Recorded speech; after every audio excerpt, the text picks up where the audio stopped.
Shalom semuanya, shalom, puji Tuhan, terima kasih oleh kasih anugerah Tuhan kalau sore ini kita bisa bersama-sama, bisa memuji, memuliakan nama Tuhan, semua itu karena kasih anugerah Tuhan.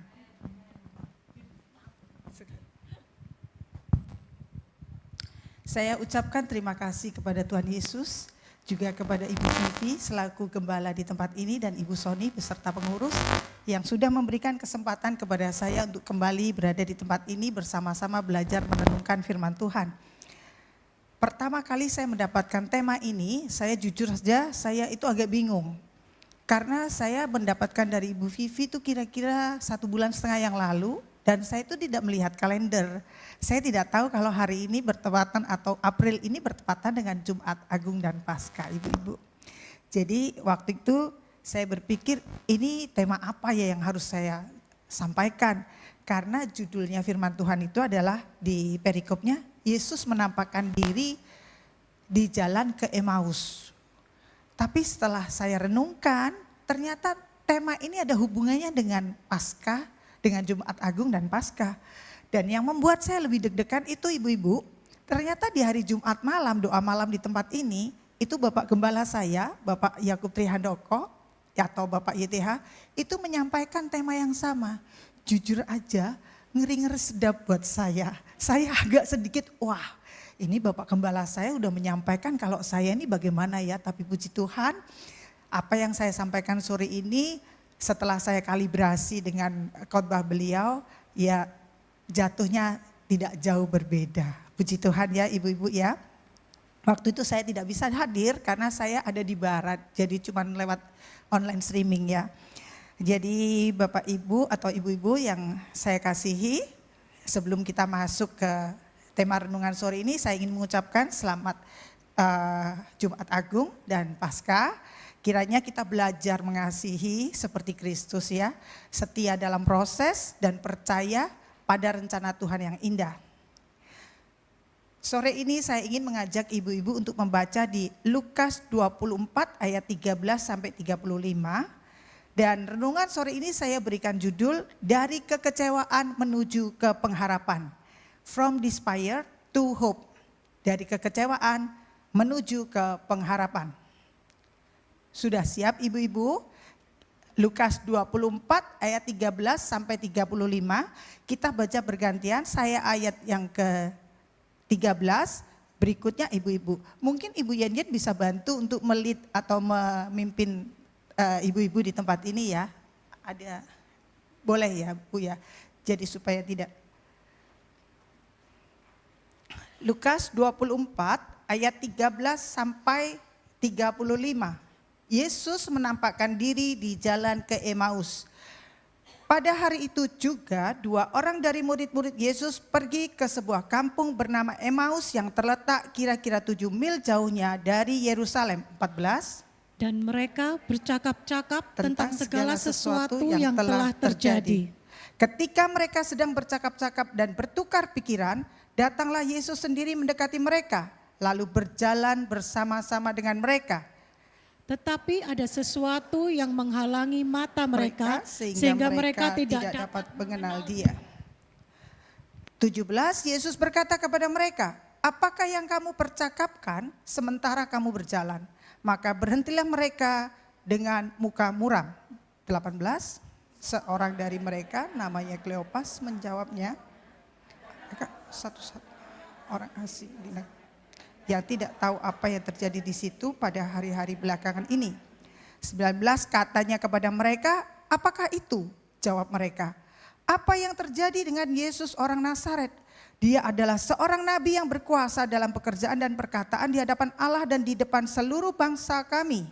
20, tetapi imam-imam kepala dan pemimpin-pemimpin kami telah menyerahkan dia untuk dihukum mati dan mereka telah menyalibkannya.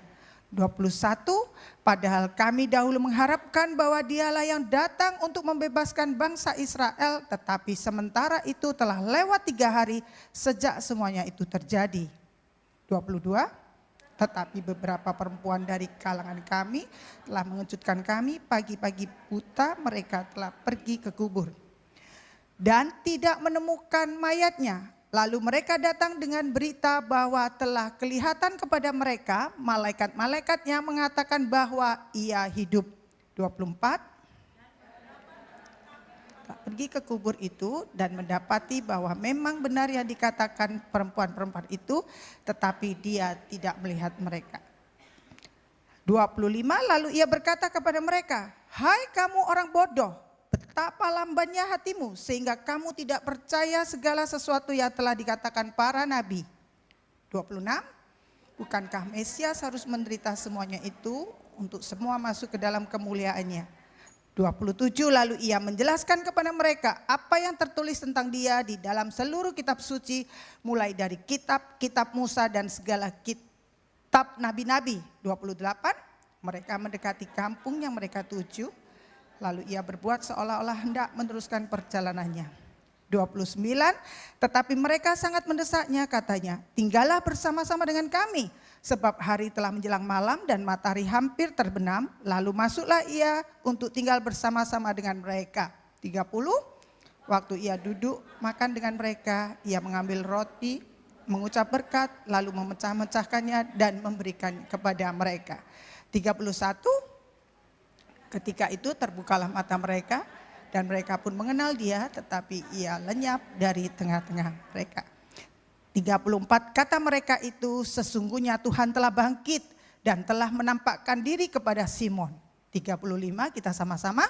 Lalu kedua orang itu pun menceritakan apa yang terjadi di tengah jalan dan bagaimana mereka mengenal dia pada waktu ia memecah-mecahkan roti. Amin. Ibu-ibu yang dikasihi Tuhan, firman Tuhan yang kita baca sore ini menceritakan tentang dua orang murid Yesus yang sedang dalam perjalanan ke Emmaus. Dan saat mereka berjalan, bukan dengan hati yang bersukacita, melainkan dengan hati yang hancur.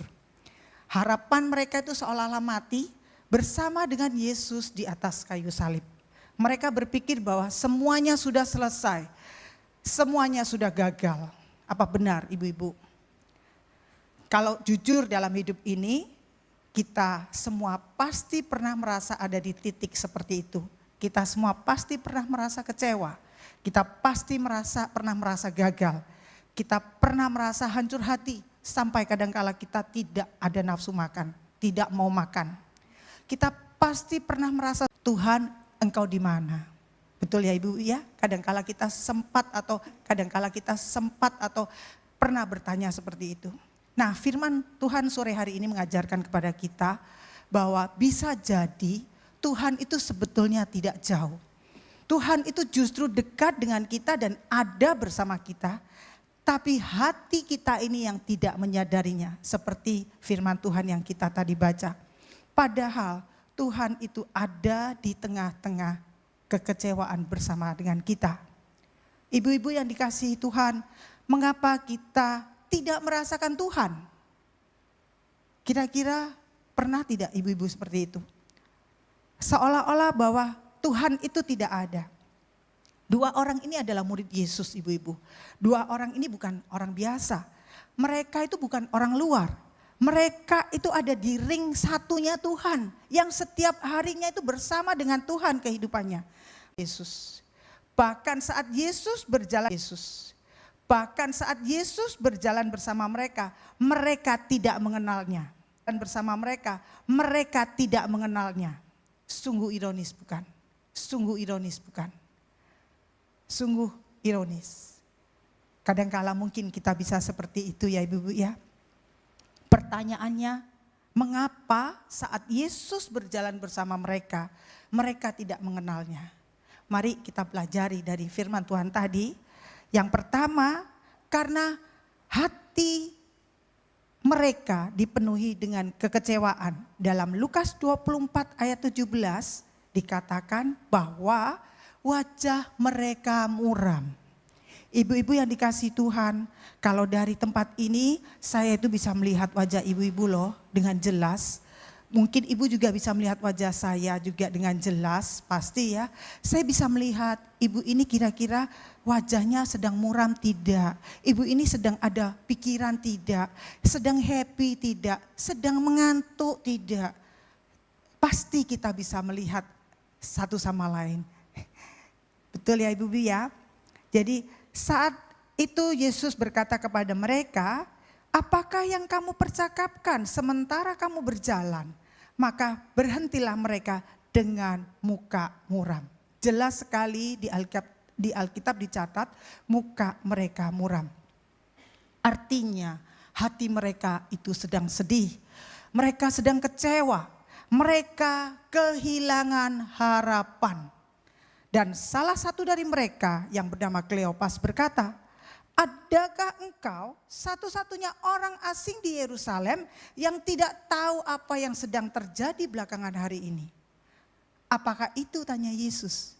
Lalu jawab mereka, Yesus orang Nazaret, dia adalah seorang nabi yang berkuasa dalam pekerjaan dan perkataan di hadapan Allah dan di depan seluruh bangsa kami. Tetapi oleh imam-imam kepala dan pemimpin-pemimpin kami telah diserahkan untuk dihukum mati dan disalibkan. Padahal kami dahulu mengharapkan. Jelas sekali dikatakan, padahal kami dahulu mengharapkan. Sama seperti kita ibu-ibu, kita seringkali mempunyai harapan. Artinya, murid-murid ini mempunyai harapan, tapi itu tidak terjadi, alias batal. Ibu-ibu, berapa banyak kita ini seperti murid Yesus? Kalau hati ini sudah penuh dengan kekecewaan, kita jadi sulit untuk melihat kebaikan Tuhan. Benar atau benar ibu-ibu? Pasti jawabannya benar karena saya ngomongnya benar atau benar. Jadi pasti benar ya ibu-ibu ya. Hati kita kalau penuh dengan kekecewaan, kita itu sulit melihat kebaikan Tuhan atau hadirat Tuhan. Yang kita ingat itu hanya masalah, kesedihan, hal-hal yang membuat kita kecewa. Karena apa yang kita harapkan itu tidak terjadi. Padahal saat itu Yesus itu sedang berjalan bersama kita. Tapi kita tidak menyadarinya. Ibu-ibu, apakah boleh jujur sore ini saya bertanya. Apakah ibu-ibu seperti itu? Enggak usah angkat tangan, enggak apa-apa. Tapi ini firman Tuhan. Bahwa kita manusia, kita bisa kecewa, kita bisa lupa dengan kebaikan Tuhan. Padahal kita sudah sering melihat mujizat Tuhan. Tuhan sebenarnya sudah menolong kita. Tuhan sudah menyertai kita. Tapi hati kita ini loh penuh dengan kekecewaan, penuh dengan amarah, penuh dengan emosi. Sehingga kita tidak bisa melihat kehadiran Tuhan karena kita mengharapkan sesuatu seperti apa yang kita inginkan. Kita sering kali seperti itu ibu-ibu. Kita mengharapkan sesuatu apa yang kita inginkan. Bukan apa yang menjadi rencana Tuhan. Sehingga kita tidak bisa melihat keajaiban atau tidak bisa melihat Tuhan. Yang kedua, mengapa murid-murid tidak bisa melihat keberadaan Tuhan? Karena murid-murid itu melihat kejadian, keadaan. Dan bukan rencana Tuhan yang jauh ke depan. Yang murid-murid lihat saat itu adalah Yesus ditangkap. Yesus disalib. Yesus mati dan dikuburkan. Jelas sekali. Dan mereka berkata, semua sudah gagal. Berapa banyak kita di tempat ini yang sering merasa seperti itu. Seolah-olah segala sesuatunya kalau tidak sesuai apa yang kita harapkan, tampaknya hidup ini sudah gagal total alias gatot. Mohon maaf ya Bu Gatot, orang Jawa itu biasanya kalau ngomong gatot itu hati-hati. Artinya itu ada banyak, ada yang manggil Ibu Gatot atau gagal total. Tapi sebenarnya semua itu tidak ibu-ibu. Karena kita hanya melihat masalah. Kita tidak melihat jauh ke depan apa yang Tuhan rencanakan dalam hidup kita. Justru itu adalah bagian dari rencana Tuhan. Saat kita merasa gagal, sebenarnya itu adalah awal dari rencana Tuhan di dalam hidup kita.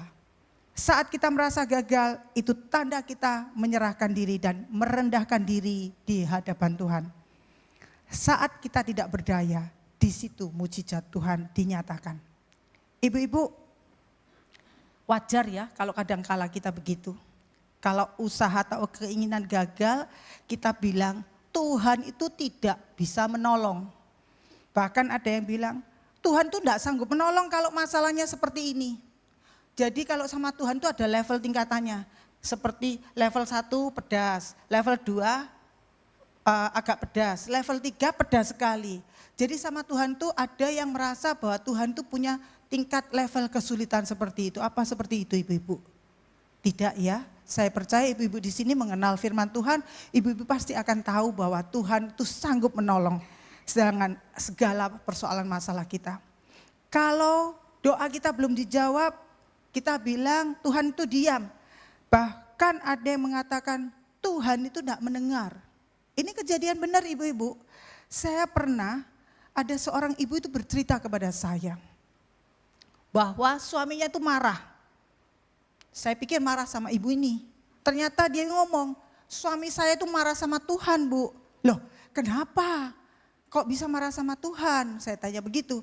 Iya karena doanya tidak dijawab. Terus saya, kalau orang Jawa bilang ketenggengan. You know ketenggengan ya ibu? Tertegun. Sedih saya mendengarnya.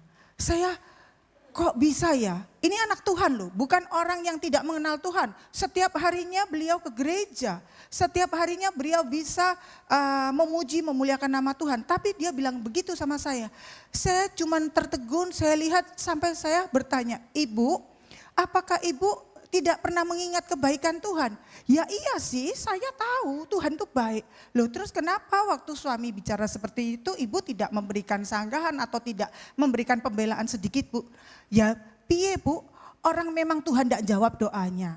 Saya itu kepingin bu, pekerjaan suami saya atau suami saya itu pengen pekerjaannya itu omsetnya bisa ditambahkan. Tapi ya omset pekerjaan kami ya gitu-gitu aja. Saya bingung, saya itu benar seperti orang yang bingung, ini harus jawab apa? Terus saya sampai ingatkan, ibu punya anak itu sekolah di mana? Oh iya, anak saya itu diterima di perguruan tinggi di luar negeri. Loh, maksudnya dapat beasiswa full bu? Loh berarti kan Tuhan itu sudah bekerja ya. Karena mohon maaf ibu-ibu, keluarga ini adalah keluarga sederhana sekali. Di mana untuk kehidupan mereka aja mereka sulit untuk mengusahakannya. Mereka harus bersusah payah mereka bekerja. Tapi anaknya bisa mendapatkan beasiswa full di luar negeri untuk fakultas kesehatan atau kedokteran. Sungguh luar biasa bukan? Coba kalau ibu-ibu di tempat ini anaknya ada diterima di luar negeri. Jangan di luar negeri ibu-ibu, di dalam negeri aja dengan beasiswa full. Saya dengar Ibu Gatot cucunya masuk di kedokteran ya. Itu kalau kita bisa sekolah dan dapat beasiswa itu luar biasa ya Bu ya. Tapi hanya karena dia melihat omsetnya tidak dinaikkan atau tidak bisa naik. Saya sampai berpikir, apa Tuhan ngurusi sampai omset segala ya? Kok sampai dia itu seolah-olah Tuhan tuh harus menjawab doanya. Harus menjawab bahwa omsetnya harus dinaikkan. Sampai saya bertanya, apakah ibu sudah mencoba untuk memperbaiki cara kerjanya? Sudah Bu, begini begitu. Ya akhirnya saya cuma bilang, ibu coba ibu ingat kebaikan Tuhan. Bahwa anak ibu bisa berangkat ke luar negeri tanpa ibu keluar sepeser pun biaya. Itu adalah kasih anugerah Tuhan. Itu adalah mujizat Tuhan. Seringkali kita seperti ibu ini atau seperti murid Yesus yang hanya melihat peristiwa atau keadaan. Padahal bisa jadi Tuhan itu sedang bekerja untuk rencana yang lebih besar ibu-ibu.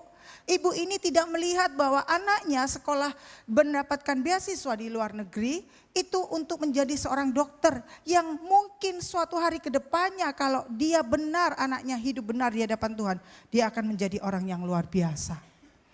Tapi mungkin saat itu atau saat ibu ini bercerita sama saya, ibu ini tidak mengerti. Saya bisa berikan contoh lewat Ibu Gatot. Saya melihat Ibu Gatot ini sungguh luar biasa ibu-ibu. Ini jemaat yang ibu-ibu kenal ya di tempat ini ya. Dan ibu-ibu tahu kan pergumulan apa yang sedang dihadapi oleh Ibu Gatot. Tapi saya tahu Ibu Gatot dengan luar biasa. Ibu Gatot tidak melihat apa yang sedang terjadi. Saya percaya tidak mudah Bu Gatot. Saya percaya tidak mudah untuk menjadi seorang Ibu Gatot dengan posisi seperti saat ini. Tapi beliau memilih untuk bersaksi beberapa waktu yang lalu, kalau saya tidak salah, karena saya hadir, saya pasti tidak salah Ibu, saya dengar. Dan kesaksian Ibu Gatot sungguh luar biasa. Buat saya pulang, saya ciumi suami saya Pak Wilson Bu Gatot. Saya merasa Ibu Gatot sungguh luar biasa. Dengan kondisi yang Pak Gatot yang masih dalam proses pemulihan dari kanker, Ibu Gatot tidak melihat peristiwa atau keadaan. Ibu Gatot tidak pernah sedikit pun mengeluh. Saya kebetulan masih sepupu dengan Ibu Gatot. Ibu Gatot tidak pernah saya dengar sedikit pun dia mengeluh bahwa Tuhan itu tidak ada. No.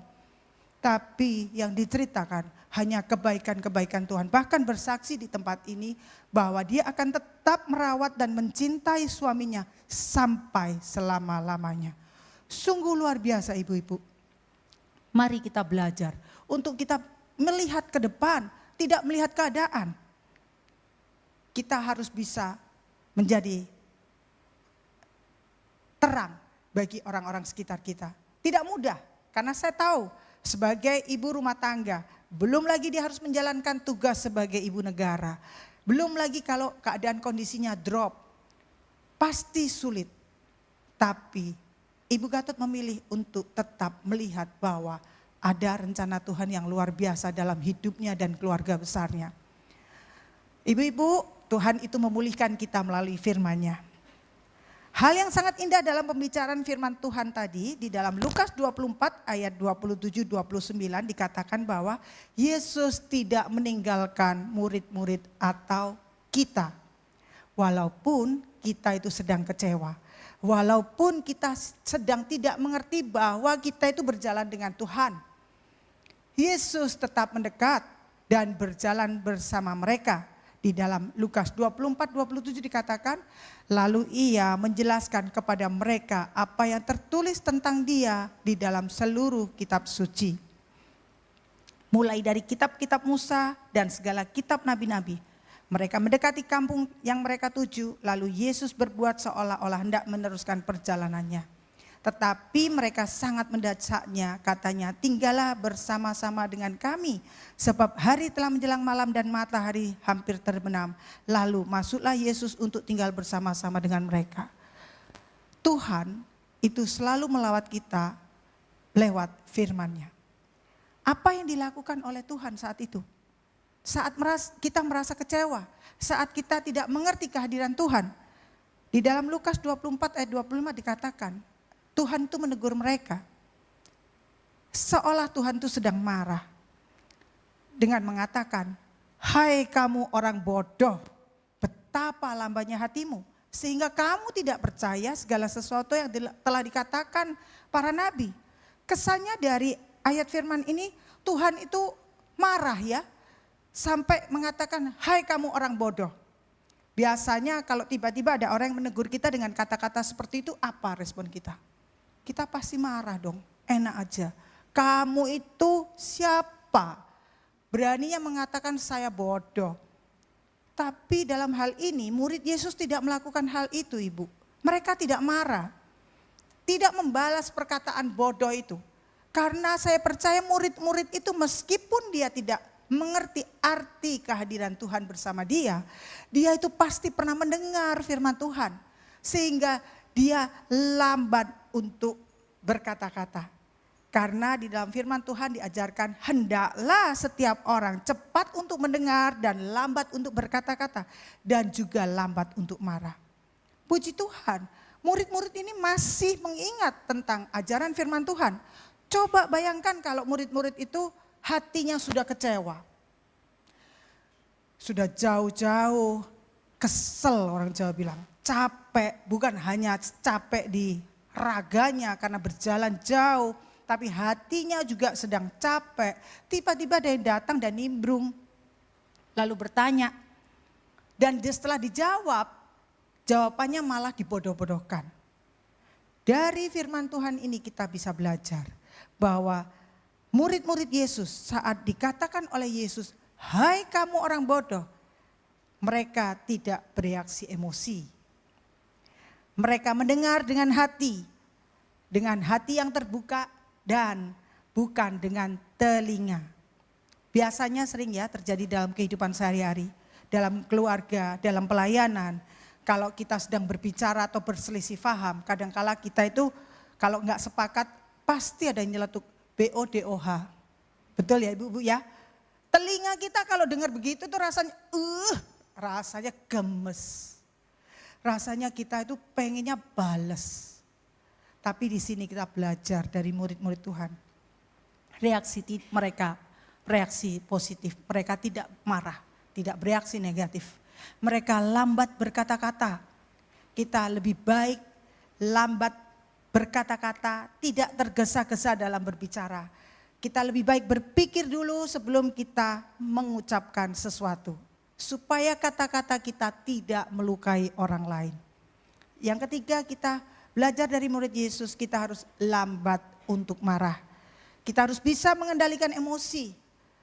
Meskipun orang itu mengatai kita, meskipun orang itu menyenggol kita. Kadang ada slogan orang Surabaya bilang, "Lu senggol gua bacok."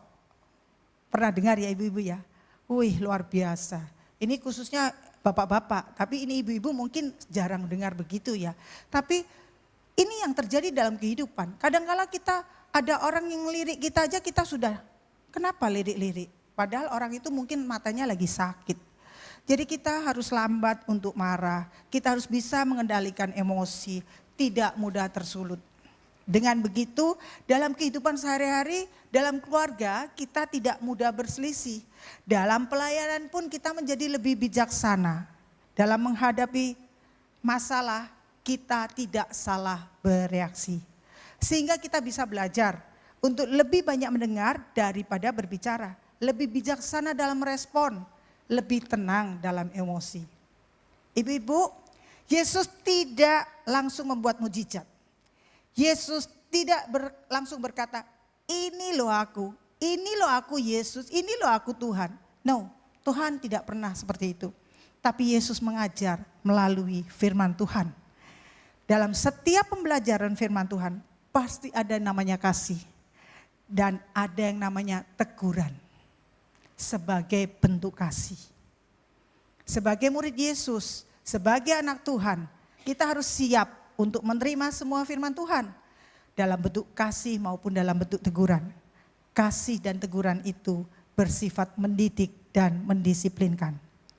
Baik lewat hamba Tuhan, baik lewat komunitas pelayanan, atau tempat di mana kita bisa bertumbuh dalam iman percaya Tuhan. Kalau kita mendapat teguran lewat firman Tuhan, jangan terus ngomong, pendetanya ini nyindir aku, orang itu sok rohani. Sedikit-dikit kok saya dirasani atau disindir lewat firman Tuhan.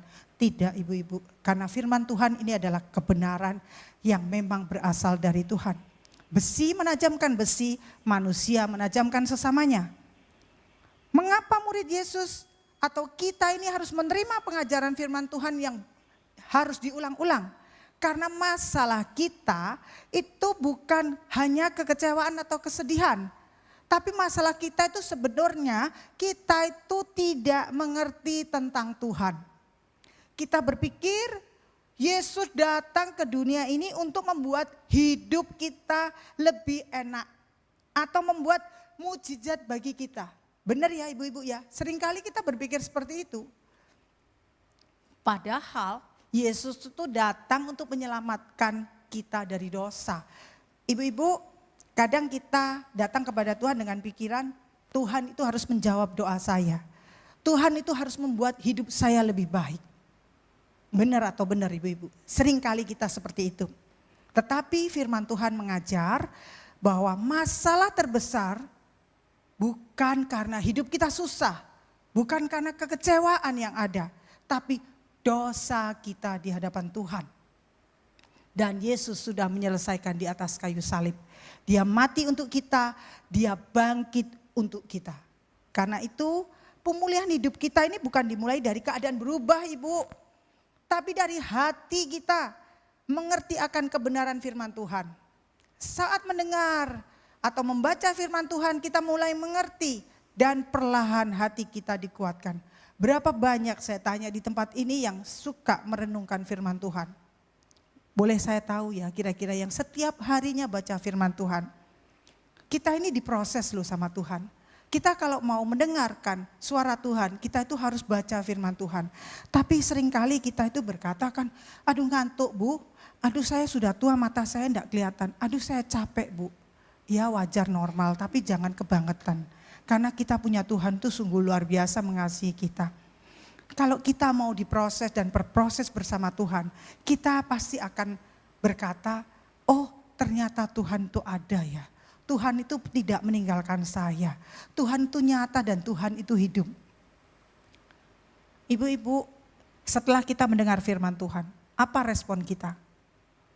Boleh saya tanya kira-kira supaya tidak mengantuk. Karena saya lihat ini jam-jamnya mulai rawan mendekati jam makan malam. Mungkin ada yang ngantuk. Kalau saya coba tanya berinteraksi. Kira-kira kalau kita sudah mengenal firman Tuhan, apa yang harus kita lakukan? Hidup kita ini harus berubah. Dalam Lukas 24 ayat 31, ketika itu terbukalah mata mereka dan mereka pun mengenal Dia. Akhirnya mata mereka terbuka. Mereka mengenal Yesus. Dan apa yang terjadi ibu-ibu? Lalu bangunlah mereka dan terus kembali ke Yerusalem. Di ayat 33, mereka langsung bangkit. Mereka kembali ke Yerusalem. Padahal mereka sebelumnya itu menjauh. Tapi sekarang mereka kembali. Ibu-ibu yang dikasihi Tuhan. Ini tanda-tanda orang yang sudah mengenal Tuhan. Hidupnya berubah. Bukan hanya tahu firman Tuhan. Bukan hanya mendengar khotbah. Bukan karena hidupnya sudah diubah atau doanya sudah dijawab. Tapi hatinya diubah, cara berpikirnya sudah diubah. Hidupnya jadi diubah sama Tuhan. Mereka tidak bisa diam. Mereka bersaksi seperti tadi Ibu Since. Tadi pagi Ibu Since itu pergi ke BD Bethlehem, tempatnya Ibu Eti. Pukul 10 sampai 12. Istirahat sebentar. Beliau tahu saya mau ada isi renungan di sini. Ibu Wilson saya ikut ya. Wih luar biasa Bu Since. Saya lihat Ibu Gatot dengan persoalan yang Tuhan izinkan. Beliau bersaksi di tempat ini untuk menjadikan berkat, untuk menguatkan teman-teman atau ibu-ibu di tempat ini. Jadilah saksi Kristus. Kalau kita benar-benar mengenal Tuhan, pasti ada perubahan. Mulut kita jadi lembut, hati kita jadi lebih sabar, kita lebih bisa bersyukur. Ibu-ibu mungkin ada yang kenal dengan Pak Wilson ya. Saya kan tadi dipanggil Ibu Wilson. Pak Wilson itu paling kasihan. Saya ini dulu sebelum saya berani berdiri di tempat ini atau di depan mimbar. Saya itu tipe perempuan yang bandel sekali. Ibu Gatot mungkin tahu.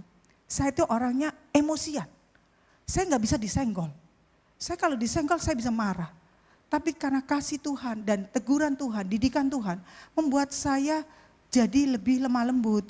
Kalaupun sekarang ada orang yang mau mengajak saya untuk bertengkar atau senggol saya lebih banyak udah ngalah deh. Bahkan saya sekarang ngajarin anak saya, kamu kalau disalib orang atau dibel orang jangan dibalas. Padahal dulu ibu-ibu kalau ada orang salib saya, aduh saya bisa kejar apalagi kalau orang itu sengaja seolah-olah mau mendahului saya.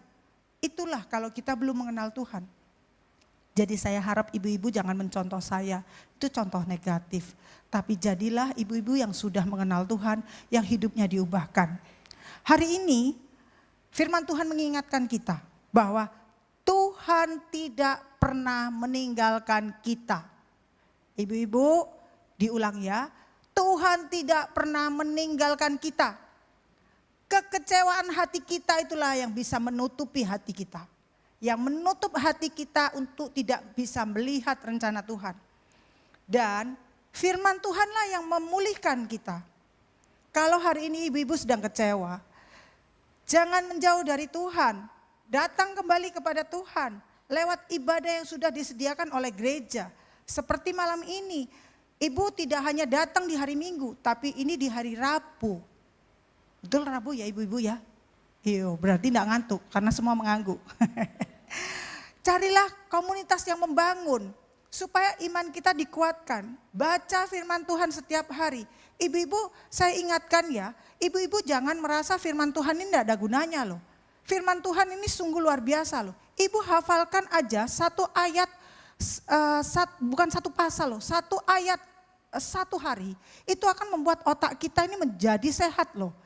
Saya punya mama besan, kalau orang Ambon bilang mama besan. Itu energik sekali. Waktu di usia masih 70-an, 80-an, itu luar biasa. Masih bisa pergi sendiri, masih bisa naik motor sendiri, olahraga sendiri, kemana-mana sendiri. Tapi tiba-tiba di setahun terakhir belakang ini setelah 80 lebih, 83 mungkin usianya sekarang. Itu ternyata tiba-tiba demensia, lupa, kadang on off. Kamu siapa ya? Loh, kok dengan cucunya lupa, dengan menantunya, dengan anaknya pun lupa. Jadi ibu-ibu Tuhan tuh sudah sediakan sarana loh. Baca firman Tuhan setiap hari. Hafalkan satu ayat satu. Cari yang menurut ibu-ibu itu bisa menjadikan ibu-ibu ini melatih otak kita untuk menghafal. Karena itu luar biasa berkatnya buat kita. Jangan malas-malas. Jangan alasan capek lah, ngantuk lah. Belum lagi nanti saya harus masak lah, harus ini. Tapi cari waktu supaya kita selalu dekat kepada Tuhan. Berdoa dengan sederhana. Katakan, Tuhan saya tidak mengerti. Tapi saya tetap mau percaya sama Tuhan. Walaupun keadaanku seperti ini, aku tetap percaya bahwa Tuhan tetap menyertai aku. Doa yang sederhana saja ibu-ibu. Tidak usah yang bertele-tele, tapi katakan sesuai dengan lubuk hati ibu yang paling dalam. Katakan bahwa aku berterima kasih Tuhan, karena Tuhan selalu menyertai aku. Biarlah hari ini menjadi kesempatan bagi kita semua. Yang mungkin saat ini hati kita kecewa dengan keadaan yang belum berubah, anak yang belum berubah, suami belum berubah, tetangga yang belum berubah mungkin, atau siapapun yang membuat hati kita marah. Dengan doa-doa yang kita belum dijawab oleh Tuhan, kita pakai kesempatan sore ini untuk kembali percaya, untuk kembali berharap, untuk kembali dekat dengan Tuhan. Dan ingat ibu-ibu, Tuhan tidak pernah meninggalkan kita. Saya selalu ulang lagi, Tuhan tidak pernah meninggalkan kita. Dia tetap berjalan bersama kita, bahkan saat kita tidak menyadarinya. Amin. Puji Tuhan. Teguran Tuhan bukan untuk menjatuhkan kita, tapi untuk menguatkan iman kita dan mengingatkan kita pada janji Tuhan. Yesus bukan marah karena benci, melainkan menegur kita karena mengasihi kita. Yesus ingin kita kembali kepada Dia, agar kita kembali percaya sepenuhnya kepada Allah, mengerti kembali firman Tuhan, dan tidak hidup dalam keraguan. Pada saat masalah datang, manusia itu bisa menjadi ragu dan hanya fokus pada masalah dan keadaan yang ada saat ini. Itu wajar ibu-ibu, wajar sekali. Saya sebagai hamba Tuhan atau saya bisa menyampaikan firman Tuhan pun saya mengalaminya. Wajar sekali kalau kita ini kadang-kala ragu, kita ini merasa bingung, itu wajar. Tapi mbok ya jangan kebangetan. Karena kita di sini ini semua anak Tuhan. Kita bisa memuji Tuhan, kita bisa datang ke ibadah, kita bisa mendengar firman Tuhan.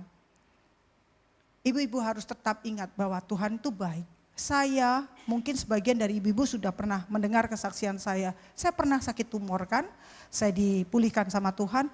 Waktu saya sakit tumor di selaput otak saya, sebelum saya dioperasi, itu ada seorang hamba Tuhan loh.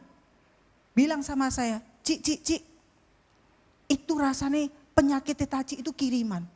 Saya bingung, karena yang ngomong ini hamba Tuhan, dia dikasih tahu sama temennya yang kenal dengan saya, tapi temennya itu tidak bisa kontak saya, karena jujur saya waktu itu menutup diri.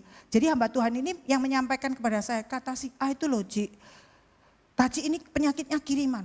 Saya itu sampai bingung, sambil saya kebingungan karena saya sakit, saya juga bingung, kok ada hamba Tuhan nyampaikan begini. Saya langsung ngomong begini sama beliau. Pak, sampaikan sama yang ngomong, yang ngirim itu siapa? Tanyakan alamatnya. Ini mumpung ada free ongkir, tak tak kirim balik aja Pak, saya enggak mau. Ibu-ibu, kadangkala di dalam segala sesuatu, kita ini jangan dianggap semuanya serius. Karena kadang yang datang kepada kita ini bukan sesuatu yang menguatkan kita, tapi yang membuat iman kita jadi jatuh, membuat kita jadi down.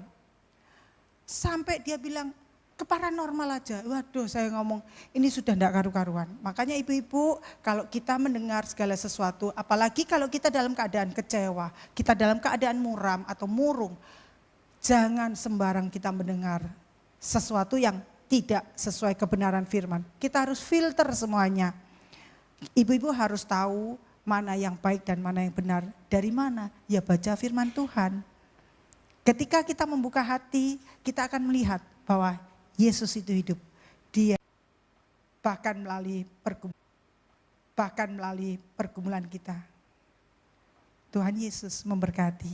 Mari kita berdoa. Tuhan Yesus, terima kasih atas kebenaran firman. Tuhan Yesus, terima kasih atas kebenaran firman Tuhan pada sore hari ini.